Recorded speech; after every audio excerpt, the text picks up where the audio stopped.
ladies and gentlemen, this debate is about children. We say that it is a tragedy that you should have one parent gone and one parent imprisoned. But the difference is this. Side opposition would throw them to strangers and hope for the best, asserting that there will be no consequences. And this side of the House would give them parental care with the state's close inspection. Ladies and gentlemen, let's look back at this debate from the two levels it occurred.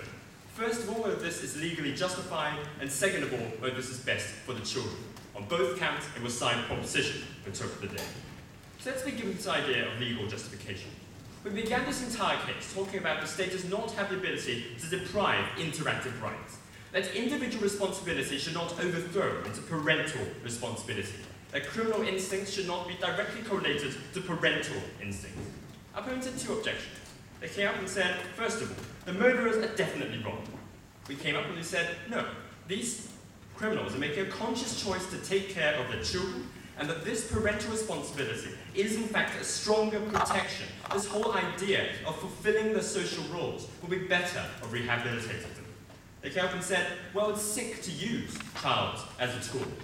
We said, no, we are giving children their parental care, not just giving them to social workers and asserting that it will be better.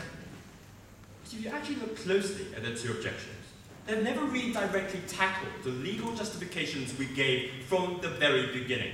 They were never truly able to say that the state has no right to actually justify their actions. All they said was practicality, practicality, and practicality, but we are saying that the state from its very principle level could not do this. Opponents never came back on that.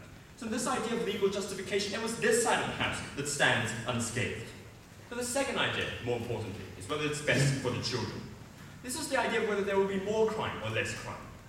We said that, well, we have secured environments, just as in the USA, but that we are away from most inmates in the entire prison. That there will be state inspection, that they will be able to have closer control and monitoring of what's happening there.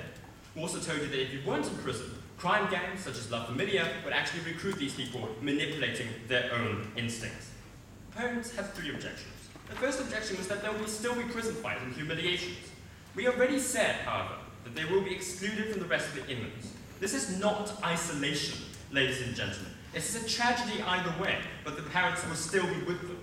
But more importantly, we said that in fact they will be still receiving education. They still have that open exposure. And it's just that they're returning to a home that's not like the homes of other people.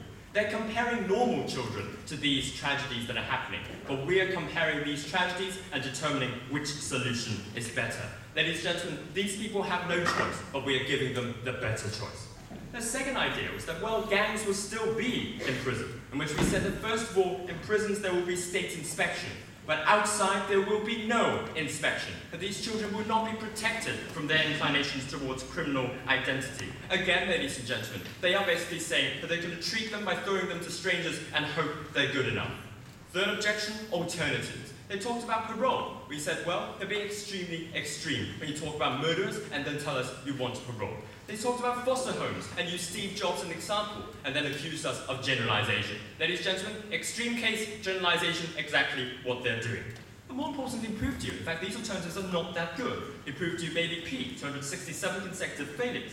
And we asked, what percentage actually get into such good foster homes? At the end of the day, ladies and gentlemen, they say we're asserting that in prison there will be worse consequences. We told you that the state at least has control, but they asserted every single foster home would be exactly the same, simply by appealing to some weird logic.